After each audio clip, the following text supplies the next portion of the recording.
आज खूप पाऊस चाललेला फ्रेंड्स. आणि आयुषी आणि मी अनिकेतला स्कूलमधून आणायला चालले होते. आम्ही लिफ्टमध्ये होतो.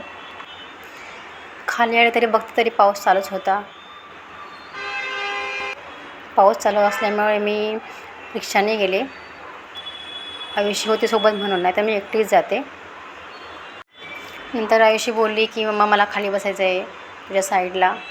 तरी तिला बसून दिला मी. तरी पाऊस चालूच होता. फायनली मी अनिकेतला घेऊन क्लासमधून निघाले. आयुषी बोलली की मम्मा मला खाली चालायचं एकटीला.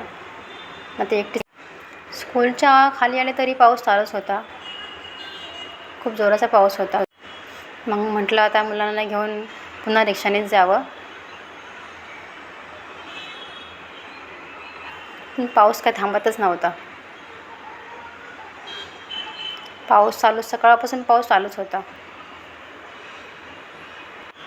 आयुष्याचं मस्त गाणं चाललेलं, टाळ्या वाजवत. आणि फायनली आम्ही सोसायटीमध्ये आलो. आमच्या दोघंही चाललेत आणि आम्ही आमच्या सोसायटीच्या गेटमध्ये आलो. तेव्हा जरा खूप बरं वाटलं. आणि बघा आयुषी कशी मस्ती करते लिफ्टमध्ये. सो फायनली आम्ही आमच्या घरी आलो वरती. पण पाऊस काय थांबतच नव्हता.